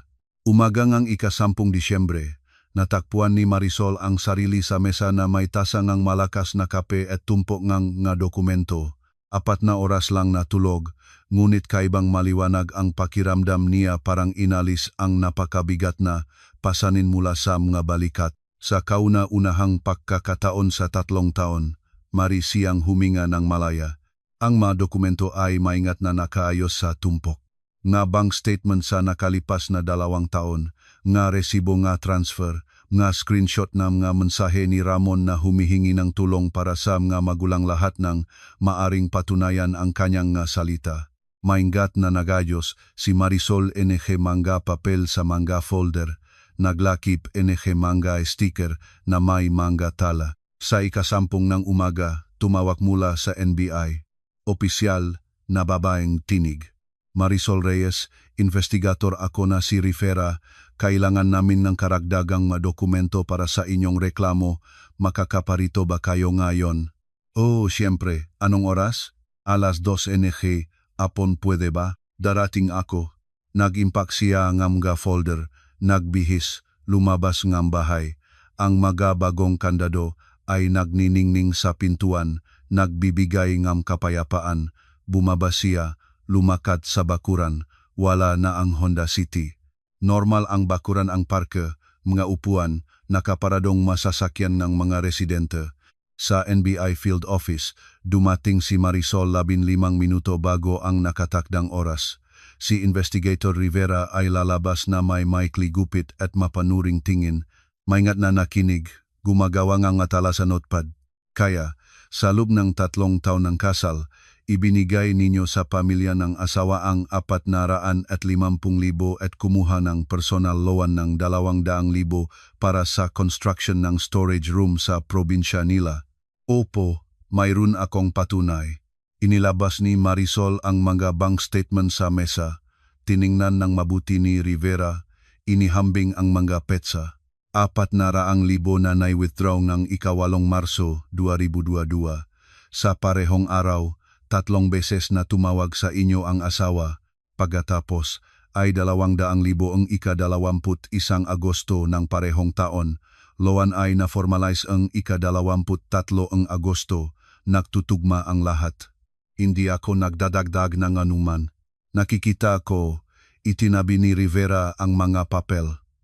Sabihin mo, nangako ba silang ibabalik ang pera? Opo, sinabi nga asawa ko na ibabalik niya pakuhang bonus, ngunit wala siyang ibinalik ni 1 piso. Naintindihan ko. Ito ay kwalipikadong pandaraya, Section 315 gram Revised Penal Code. Plus ang pagsubok na pumasok ng ilegal sa tirahan, mayroon kaming parehong bagay. Tumango si Marisol, isa pang bagay. Binanggit ninyo na narinig ninyo ang usapan nila sa supermarket tungkol sa tsondo ngang kapatid ng asawa. Talagang bumili ba siya ng tsondo? Opo, kumuha si Ramon ng loan ng 500,000. Ang natira ay hiniram ni Christine mula sa mga kakilala. Kailangan naming suriin ang kondo na iyon. Kung lalabas na ang pera para doon ay hindi galing lang sa loan ng asawa, kundi pati na rin mula sa ina o kapatid na tumanggap ng pera mula sa inyo, makakaroon ng chain. Nag-isip si Marisol. Ibinigay ko ang pera ng cash, kinuha ni Ramon at dinala sa mga magulang, ngunit ang pera ay maring ni-transfer sa card ni Christine. Susuriin namin. Gagawa kaming request para sa bank documents ni Christine Kravtsova at kailangan namin ng mga saksi. Nagsasabi kayo na alam ng mga katrabaho ninyo ang tungkol sa inyong pinansyal na problema. Si Liza at si Ann, nagtatrabaho sila kasama ko sa accounting department. Sinabi ko sa kanila na kukuha ako ng loan para sa pamilya ng asawa. Sige, ibigay ang kanilang mga kontak, itatanong namin sila. Ibinigay ni Marisol ang mga numero NG telepono. Itinala ni Rivera ang mga ito, pagkatapos ay itinayo ang ulo. Marisol, naiintindihan ba ninyo na magiging malaking kaso ito? Ang asawa, ang kanyang ina, ama, at ang locksmith lahat ay detenido. Maring isulong ng prosecution ang tunay na parusa. Naintindihan ko. Handa ba kayong pumunta hanggang sa katapusan? Tumingin siya sa investigator sa mata. Handa, niloko nila ako, ginamit, sinubukang palayasin mula sa aking sariling tahanan. Gusto ko silang managot. Tumango si Rivera. Sige, magtatrabaho kami, maghintaying supuena sa korte. Ang preliminary hearing ay itatatag sa simula ng Enero. Lumabas si Marisol mula sa building Nengemi sa madilim na gabi. Maikling ang araw sa Disyembre, magang dumidilim. Sakay siya pauwi sa jeepney, nakatingin sa labas na bintana sa mga yumayabong na kalye. Naghahanda ang lungsod para sa Pasko. Maparol sa maposta, mapunong Pasko sa mga tindahan, magagandang matao na may mga bag ng regalo. Para sa kanya, ang Pasko na ito ay espesyal. Sa kauna-unahang pagkakataon sa 3 taon, ito ay sasalubungin niya ng nag-isa walang ramon, walang kanyang mapangarailang ina, walang katapusang bisita ng mga kamag-anak. Nag-isa sa kanyang apartment at ito ay kahanga-hanga. Sa bahay, nagluto siyang hapunan para sa sarili niya. Simpleng ngunit masustansya. Adobo na manok, inihaw na gulay, mainit na kanin. Umupo sa mesa, mabagal kumain, nag-enjoy sa katahimikan. Walang mga tawag, walang mga utos, walang mga pandaraya. Pagkatapos ng hapunan, sinindihan ni Marisol ang telebisyon, ngunit hindi nanood. Nakaupo lang siya sa sofa, nakabalot sa kumot, nag-isip tungkol sa nakaraan, sa kasalukuyan, sa kinabukasan. 3 taon na ang nakaraan, naniwala siya na nahanap niya ang kanyang kapalaran. Naging bitag pala ito, ngunit lumaya na siya. Sa loob ng 1 linggo, sa ika-10 Disyembre, dumating ang supuena. Ang preliminary hearing ay itinakda ng ika-10 Enero. Tinawagan ni Marisol ang abogada. Mike sinabi, maghanda, magiging mainit. Ipinagdiwang ng bagong taon ni Marisol kasama ang mga magulang. Dumating siya ng bagong taon, nagdala ng mga kakanin na niluto niya mismo. Niyakap siya ng ina sa pintuan, matagal na hindi bitaw.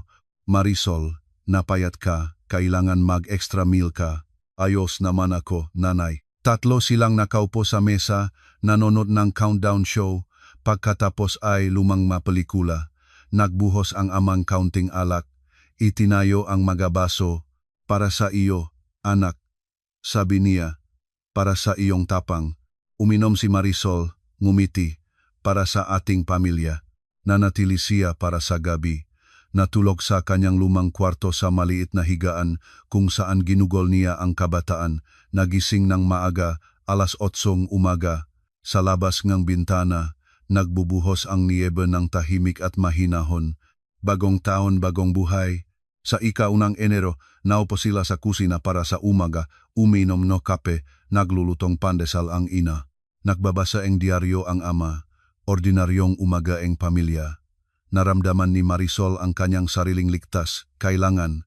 Dito, minamahal siya ng walang kondisyon, hindi para sa pera, hindi para sa kalamangan. Ika-2 ng Enero ay bumalik siya sa bahay, naglinis, naglaba, nag-ayos, naghahandang moral para sa hukuman, nagpadala ng listahan ng magposibleng tanong ang abogada.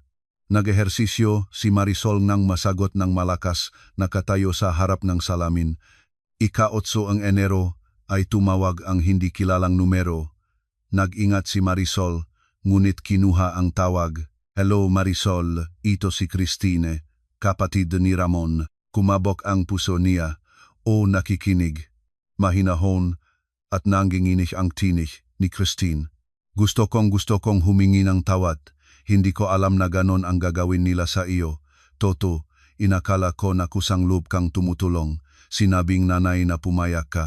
Christine, alam mo na kumuha akong loan. Oh, ngunit sinabi ng nanay na masaya kang tumulong, na pamilya kayo. Hindi ako masaya. Pinilit ako. Patawarin mo ako. Talagang hindi ko alam. Nayak si Christine. Ngayon ang tsondo ko ay under arrest. Sinabi ng investigator na maaring ibenta at ang pera ay ibalik sa iyo. At ano ang gusto mo sa akin? Gusto ko baka bawiin mo ang reklamo. Nasa sona si nanay, si Ramon din, si tatay ay nasa undertaker, sinasaktan sila. Ang aming pamilya ay nasira.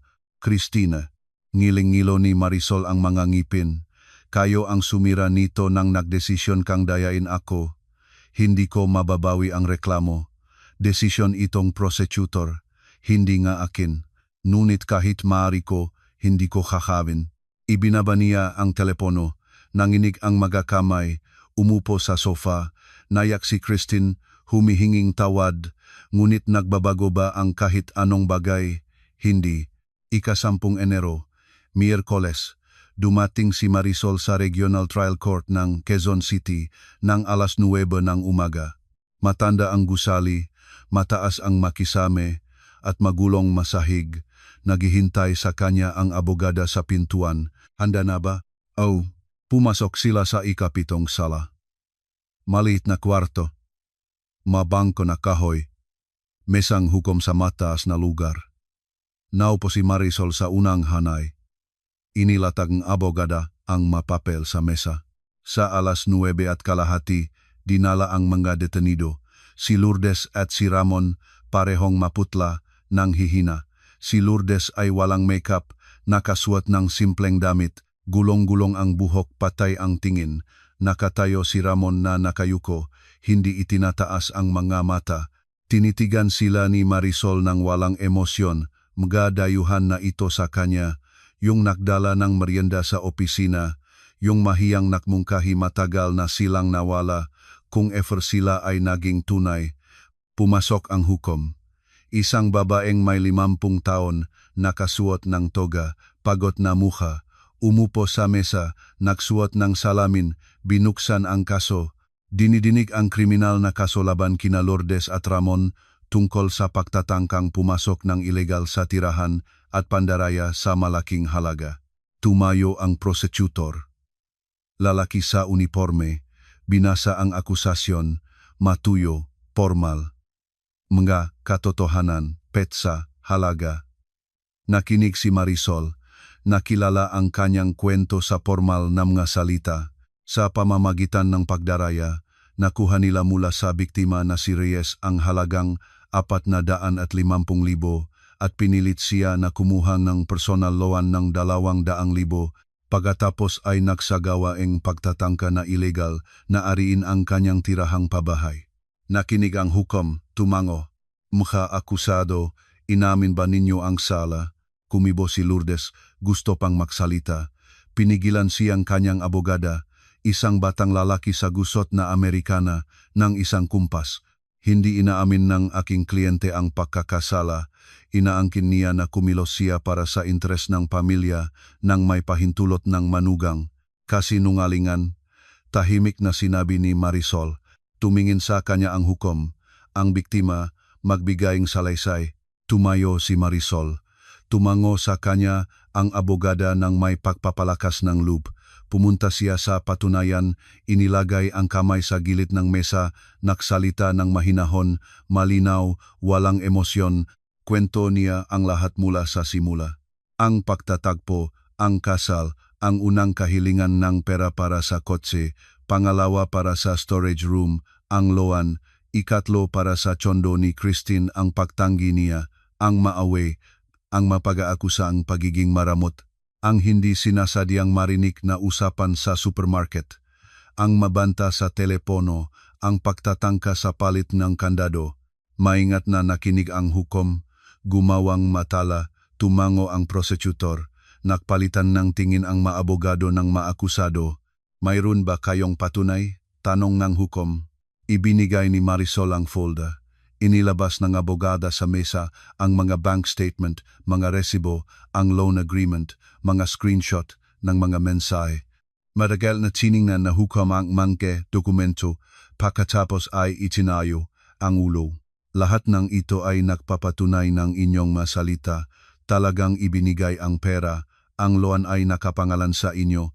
Mga akusado, ano ang sasabihin ninyo? Tumadyo si Lourdes. Nangginginig ang tinig nito.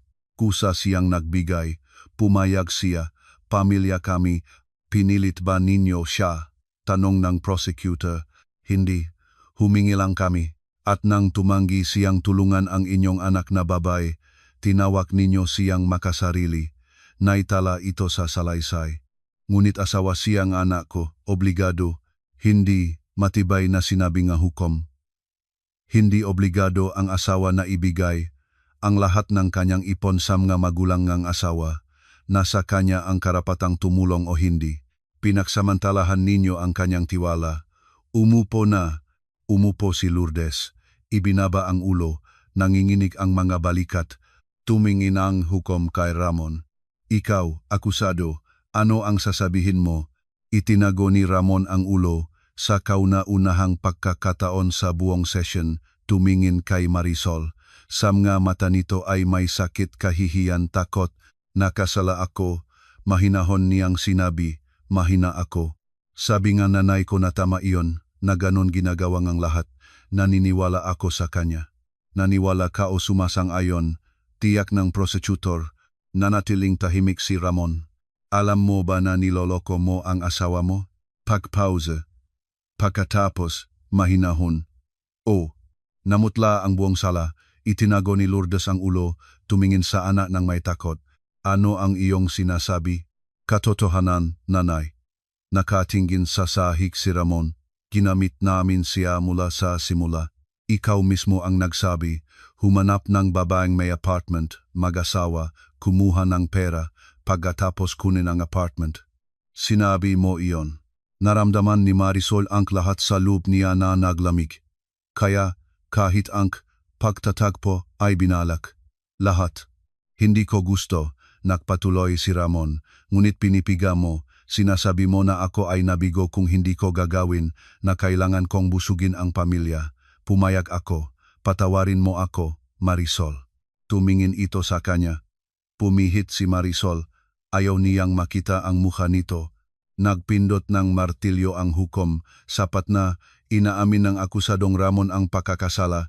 Ito ay isa sa alang-alang sa pagbibigay nga hatol. Mayroon bang mga saksi? Tumango ang prosekutor. Saksi, ang inang biktima. Pumasok ang ina ni Marisol sa sala, umupo sa lugar ng saksi, kwento kung paano tumawag ang anak, umiyak, nagrereklamo sa pagod. Kung paano nagtatrabaho ito sa 3 hanggang 4 na trabaho, kung paano pumayat, nawala ang mga kaibigan, kung paano nagsabi isang beses na natatakot ito sa asawa at sa ina nito. Hinimok ko siyang lumabas, sinabi enge ina. Bumalik sa amin, ngunit tumanggi siya, nagsasabing ang kanyang tahanan iyon, ang kanyang apartment, hindi niya ibibigay ito. Nakinig ang hukom, tumango, pagkatapos ay tinanong, nakita ba ninyo kung paano nagbago ang inyong anak sa loob ng kasal? Nagbago siya, naging mapag-araro, natatakot, hindi na ito ang aking Marisol, tulad ng isang nakakulungang ibon. Salamat, makakaalis na kayo. Sinundan ang ginainan niya katrabaho ni Marisol, sina Litha at Ann. Parehong nagpatunay na nakwento si Marisol tungkol sa loan, tungkol sa mga kahilingan ng pamilya ng asawa, nagrereklamo sa pagod ngunit natatakot tumanggi. Sinabi niya na kung tatanggi siya, tatawagin siyang masamang asawa, kwento ni Liza, na itinuturing na siyang makasarili ng biyenan niya, natatakot siyang masira ang pamilya. Pagkatapos ay tinawag na si Eduardo, ang ama ni Ramon, para sa saksi and depensa. Pumasok itong nakayuko, matanda, umupo, nang hindi itinataas ang mata. Alam ba ninyo ang plano ng inyong asawa na kunin ang apartment ng manugang? Tanong ng prosecutor. Hindi humalik ang boses. Nalaman ko lang ng gabing iyon. Sinabi ni Lourdes pumunta kami para tulungan si Ramon. ilipat ang magamit, ngunit naabutan ko ang pulis. Hindi ba ninyo alam ang tungkol sa pandaraya?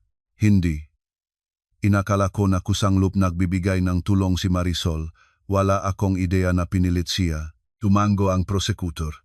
Naintindihan. Ang akusasyon laban sa inyo ay inalis. Ang kaso ay partikular na laban kina Lourdes at Ramon.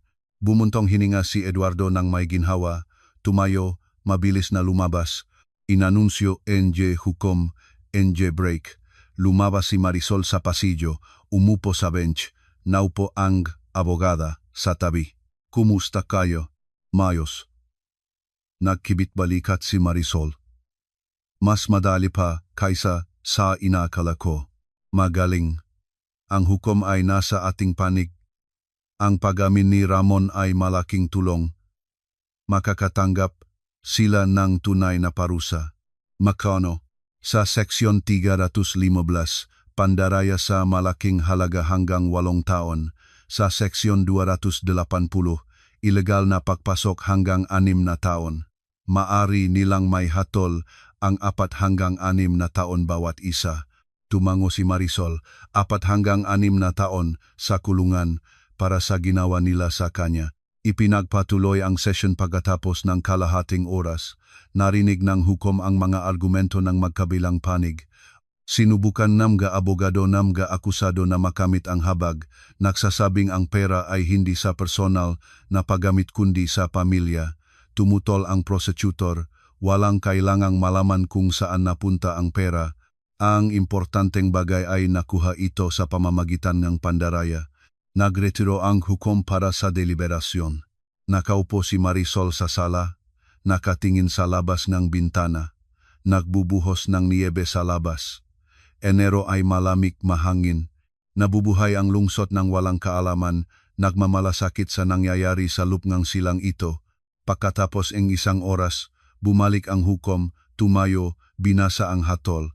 Sa ngalan ng Republika ng Pilipinas, kinikilala bilang nakasala sina Lourdes Cravsova at Ramon Cravsov sa pagkakagawa ng krimen sa ilalim ng Seksyon 315 ng Revised Penal Code at Seksyon 280 ng parehong code. Nakinig si Marisol ng hindi humihinga. Inatulan si Lourdes Cravsova ng imprisonamiento en 6 na taon sa Correctional Institution en pangkalahatang rehimen.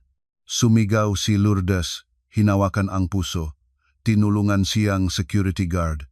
Hinatulan si Ramon Cravsov ng imprisonamiento ng 5 taon at 6 na buwan sa Correctional Institution ng pangkalahatang rehimen na isinasalang-alang ang pakamin ng pagkakasala at aktibong pagtulong sa investigasyon. Nakatayo si Ramon ng walang galaw, hindi umiyak, hindi tumututol. Nakatayo lang, magutos sa nga nahatulan na bayaran ang biktimang si Marisol Reyes ng halagang 1,500,000 piso, 450,000 na pangunahing utang at 200,000 bilang bayad ng gastos sa luan. Huminga si Marisol. Tapos na ang lahat. Ang hatol ay maaring iapela sa lupngang 10 araw. Ang session ay isinasara na. Tumayo ang hukom, umalis. Inalis ng security ang mga nahatulan. Lumakat si Lourdes ng huli. Palaging binalingan si Marisol, sumisigaw ng ilang bagay, ngunit hindi na naririnig ang tinig sa likod ng makapal na salamin. Lumabas si Marisol sa sala. Niyakap siyang abogada. Binabati kita, nangibabaw ang katarungan. Salamat sa lahat ng ginawa ninyo. Bumaba siya, lumabas sa labas.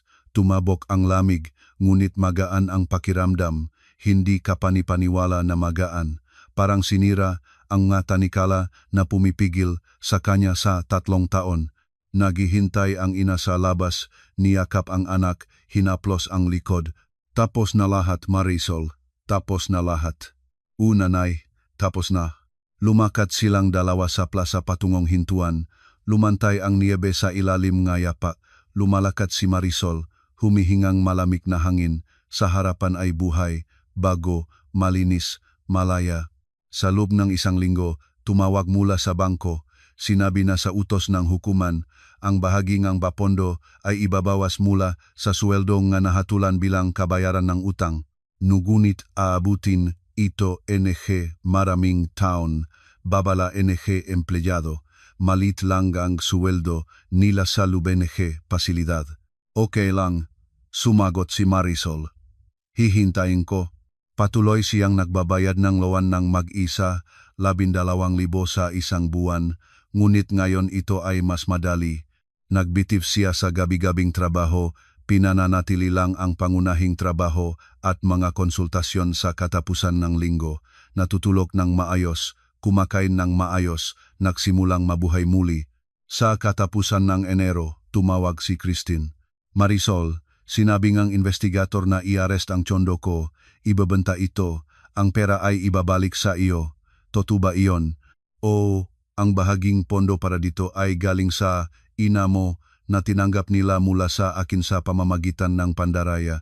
Ibig sabihin, ang tsondo ay binili gamit ang mapondo na nakuha sa illegal na paraan. Ngunit hindi ako nakasala, pumunta na kayo, alam ko. Ngunit ang batas ay ang batas. Nagiyak si Christine, saan na lang ako pupunta? Hindi ko alam, Christine.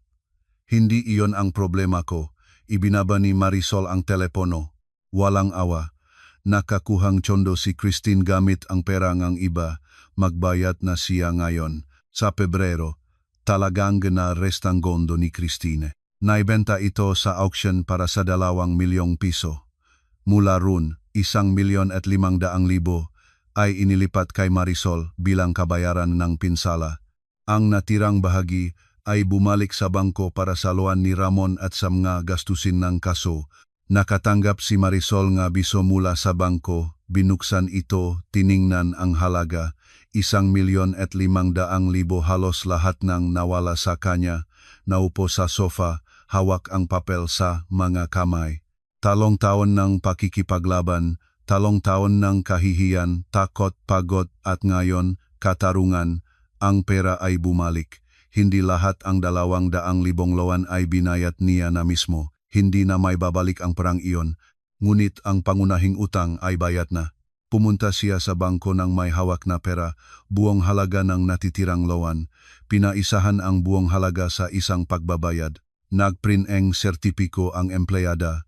Ang loan contract ay ganap na natupad.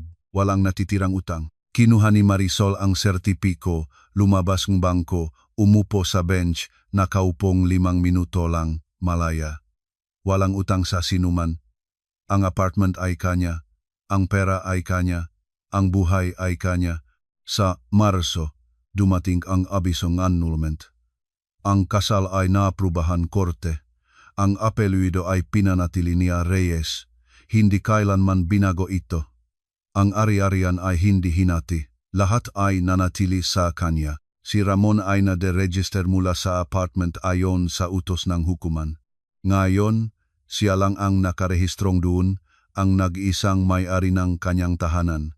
Nakmalit na renovation si Marisol, pinalit ang wallpaper sa sala, biniling bagong muebles, sofa, armchair, mesa, binalik ang makurtina, naklagayng bagong malarawan. Nagbago ang apartment, naging talagang kanya. Walang ibang magamit, walang ibang presensya, ito ay umuwi sa sarili. Muling pinaktibayin niya ang maugnayan sa mga kaibigan, tinawagan sina Liza at Ann, huminging tawad sa matagal na pagtahimik. Natuwa sila, nag-imbitahan ng maling salo, nagkita sila sa isang Sabadong hapon, nakaupo hanggang gabi, nag-usap na tawa. Nagbago ka, sabi ni Liza, mas maganda, nagliliwanag. Kalayaan, ngumiti si Marisol, nagpapaganda ito. Sa Abril, nagsimula siyang magtipid muli, kaunti-kaunti, 5 hanggang 10,000 sa isang buwan.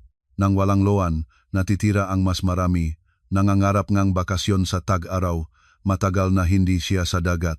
Pumasok ang buhay sa normal na takbo, trabaho, bahay, mga pakikisama sa mga kaibigan, paminsan-minsang bisita sa mga magulang sa Cebu, ordinaryong, mapayapang buhay, walang drama, walang stress. At isang araw sa Mayo, pauwi si Marisol mula sa trabaho, nakita niya ang pamilyar na mukha. Si Eduardo, ang dating biyenan nakatayo sa hintuan ng jeepney naghihintay. Tumanda ito, nakukuba, ganap ng puti ang buhok, nagtagpo ang tingin nila, nakilala niya siya, humakbang. Marisol, huminto siya. Magandang hapon. Pwede ba akong magsalita ng ilang salita? Tumango siya, nagilayo sila sa isang gilid. Nag-alinlangan si Eduardo, hindi alam kung saan magsisimula. Gusto kong humingi ng tawad para sa lahat. Para kay Lourdes, para kay Ramon, para sa hindi ko pinigil. Nanatiling tahimik si Marisol. Hindi ko alam na ganon ang nangyayari sa iyo. Totu. Iniisip ko na kusang loob kang tumutulong. Kung nalaman ko, kung nalaman ninyo, gagawa ba kayong kahit anong bagay? Mahinahon niyang tanong. Ibinaba ni Eduardo ang ulo. Hindi ko alam. Marahil, wala. Si Lourdes ang namamahala lagi, sinundan ko siya. Lahat kayo ay mahina, sinabi ni Marisol. Si Ramon ay mahina, ikaw ay mahina, si Lourdes lang ang malakas. At tingnan ninyo ang resulta. Tumango si Eduardo, siya ay narito pa rin sa kulungan. Nagpapadala ng mga sulat, nagrereklamo sa kalusugan, humihiling ng mga pakete, pumupunta ako isang beses sa isang buwan, at si Ramon, siya rin ay naksulat, nagsisisi. Hiniling niyang ipabot sa iyo ang pakingi ng tawad. Ngumisi si Marisol, tawad. Madaling hilingin kapag hindi mo na mababago ang kahit anong bagay, hindi ba natin niya tatawarin? Matagal siyang tumingin sa dating biyenan. Hindi. Ninakaw nila sa akin ang 3 taon buhay, pinaalis ang pera, sinubukan akong palayasin sa aking sariling tahanan, hindi ako banal para patawarin ang ganong bagay. Tumango si Eduardo. Naintindihan kita, tama ka. Inyunat niya ang kamay. Mabuhay kang masaya. Nararapat ka nito. Nakipagkamay siya. Salamat, ikaw rin nawa. Lumakad ito ng nakayuko, pagod. Pinagmasdan siya ni Marisol. Medyo naawa niya ito. Talagang wala itong alam, nakatira lang kasama ang isang babae na namamahala sa lahat ng nasa paligid niya, ngunit mabilis na lumipas ang awa. Ang bawat isa ay may responsibilidad sa sariling pagpili. Pumili siyang tahimik nang kailangan niyang magsalita. Ngayon tinatanggap ang prutas. Nagpatuloy si Marisol sa paglalakad. Mainit-init ang araw sa Mayo, nagsisimula na ang taksibol, madahon sa mapuno, mabulaklak sa mataniman, masayang nga mukha ngang nakdaraan. Naglakad siya at nag-isip tungkol sa kinabukasan. Marahil sa bakasyon ay makakakilalang isang tao bago, tapat, bukas, o hindi pa, nang maaga pa, kailangan siyang mabuhay para sa sarili niya, mabawi ng ganap. Sa harapan ay tag-araw, bakasyon dagat. Sa harapan ay buhay na karapat-dapat niya. Sa Hunyo, kumuha si Marisol ng bakasyon ng 2 linggo, bumili ng tiket patungong Palawan, sa maliit na bayan sa baybay ng dagat, pumunta ng nag-isa, isang maleta lang at magaan na puso. 2 linggo niya ginugol sa dalampasigan. Naliligo, nagsisuntok, nagbabasa ng libro, walang inisip, nagre-relax lang. Kagalingan ang dagat, nagpainit ang araw, dahan-dahang dumaan ang oras. Sa huling arawng bakasyon, nakaupo siya sa dalampasigan at tinatanaw ang pagsalunga nga araw. Bumababa ang araw sa dagat, pinipintahan ang tubig ng gintong kulay. Nakalaw ang makaalon sa buhangin, sumisihaw ang makalawin sa itas ng tubak. Nakaupo si Marisol, nakapulupot ngam nga tuhot. Ngumingiti, ayos na siya. Sa kauna-unahang pagkakataon sa maraming taon, talagang ayos na siya. Nabuhay siya, napanatili, nanalo at ngayon ay maari siyang mabuhay ng gaya ng gusto niya, malaya. At sa Marayo, sa daan-daang kilometro, sa mga gris na konkretong barracks ng mga correctional facilities, nagseserbisyo ang kanilang panahon sina Lourdes at Ramon. Nag-iisip ba sila sa kanya? Nagsisisi ba? Marahil o. Ngunit wala na itong kailangang matanong. Tumayo si Marisol, pinalis ang buhangin sa damit, lumakad patungo sa hotel. Bukas uwi na siya sa kanyang apartment, sa kanyang buhay, sa kanyang kinabukasan. at ito ay kahangahangang kinabukasan